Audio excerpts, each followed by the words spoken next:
दोस्तों, साइबर ठगों का जाल इंडिया के अंदर बहुत ही तेजी से दिनों दिन बढ़ता ही जा रहा है।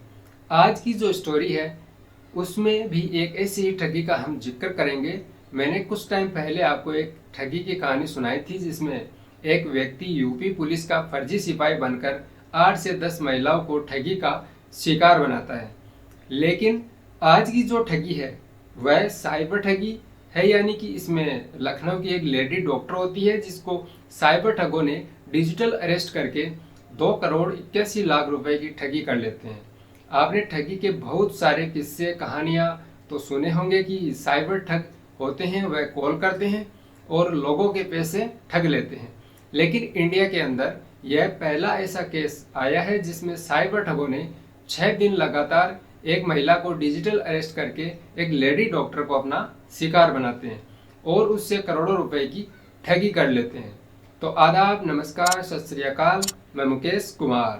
दोस्तों, आज की जो सच्ची घटना है यह है लखनऊ की पीजीआई की एक लेडी डॉक्टर की, जिसमें वह अपने खून पसीने की कमाई, जिसको आप बोलते हैं, यानी कि 2 करोड़ 81 लाख रुपए ठग उनसे छीन लेते हैं।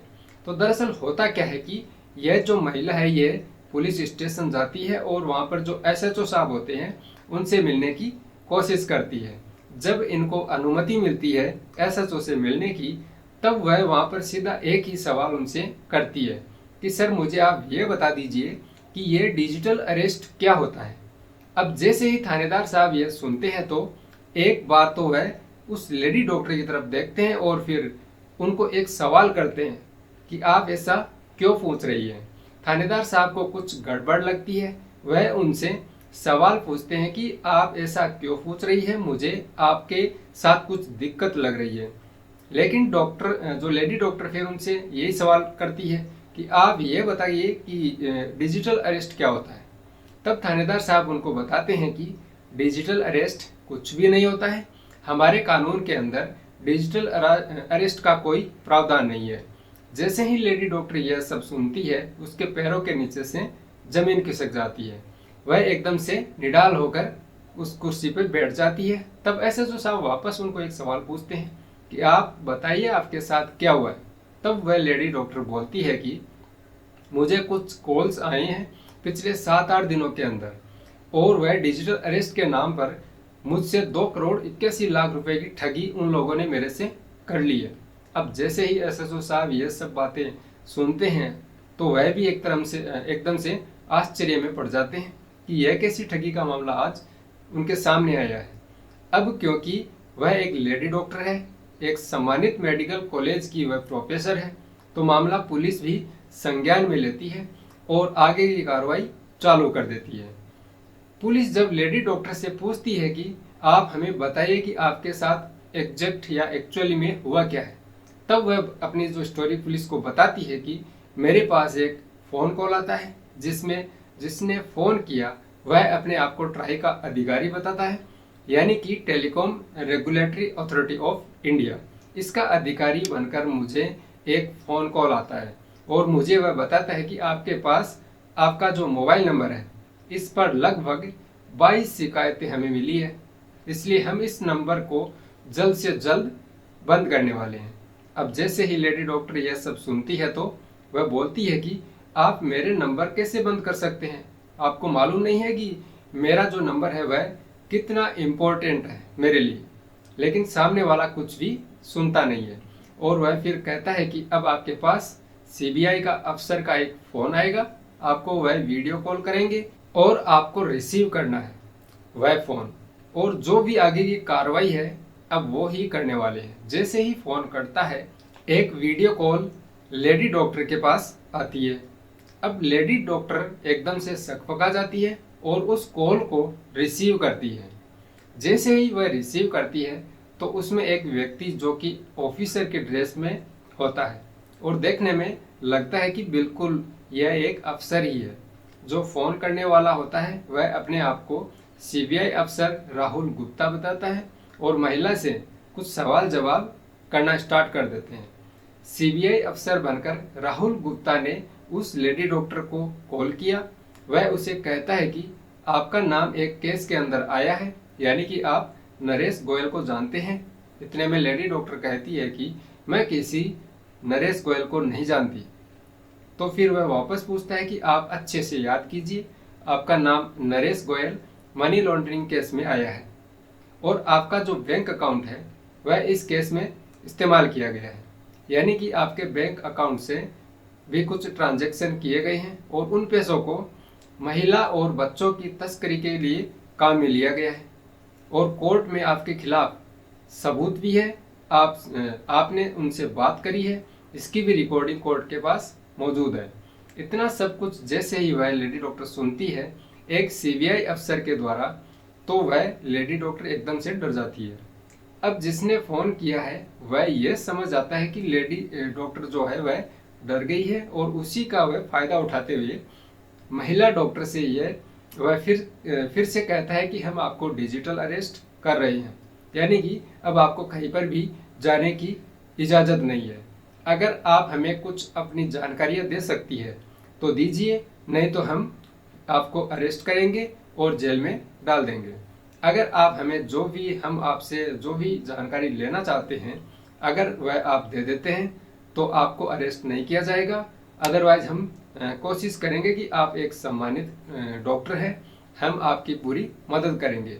तो वह महिला डॉक्टर उनसे पूछती है कि मुझे क्या करना चाहिए। तभी उधर से जिसने कॉल किया है वह बोलता है कि जो सीबीआई अफसर है वह कहता है कि हम आपको एक फॉर्म भेज रहे हैं, इस फॉर्म को हम कोर्ट के अंदर जमा करवाएंगे। आपको उस फॉर्म के अंदर अपनी जो पर्सनल इंफॉर्मेशन है, चाहे वह आपकी फैमिली की जानकारी हो या फिर आपके जो बैंक अकाउंट हो या फिर आपके जितने भी काम काज है, वह सारी जानकारियां आपको उस फॉर्म के अंदर सबमिट करनी है, आपको उसमें देनी है। हमें आपके अरेस्ट के ऑर्डर मिले हैं, यानी कि हम आपको गिरफ्तार भी कर सकते हैं, लेकिन अगर आप ये जानकारी हमें अभी ही प्रोवाइड करवा देती है तो आपको सिर्फ हम डिजिटल अरेस्ट करके ही यह चीज़ क्लियर करवा देंगे। और आपको एक चीज़ का और ध्यान रखना है कि यह सीबीआई ऑफिसर उस लेडी डॉक्टर को बोलता है कि यह जो भी फ़ोन कॉल्स आपके पास आए हैं और जो भी चीज़ हम आपके साथ कर रहे हैं, जो भी आपसे पूछ रहे हैं, ये आपको अपने परिवार में किसी को भी नहीं बतानी है जब तक पूछताछ चल रही है, नहीं तो हम आपको अरेस्ट करके जेल भेज देंगे।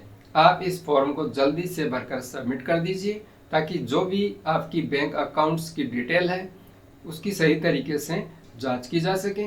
इसके बाद महिला डॉक्टर काफ़ी ज़्यादा परेशान हो जाती है और वह ठगों द्वारा जो भी निर्देश मिलता है उसको वह सपोर्ट करने लग जाती है।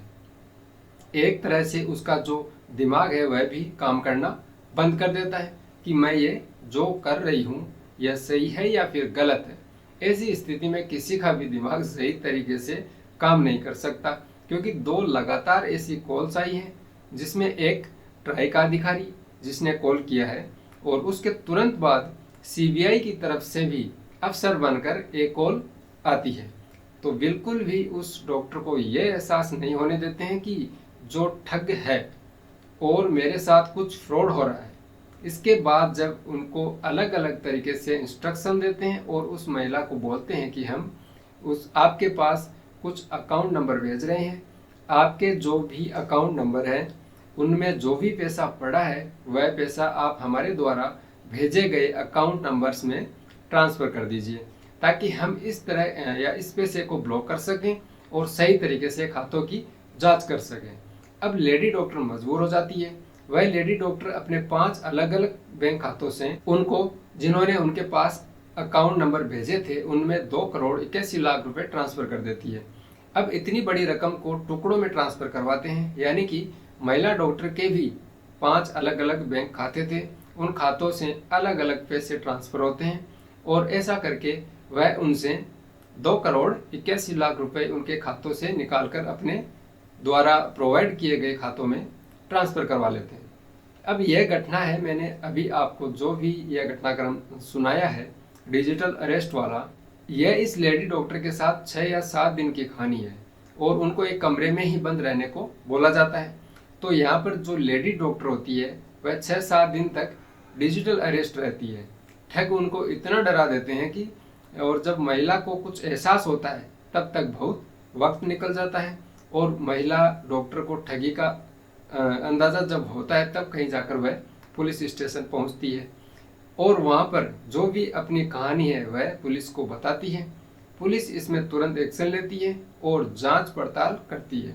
तभी यह मामला सोशल मीडिया पर, इंटरनेट पर, टेलीविज़न पर काफ़ी ज़्यादा वायरल हो जाता है।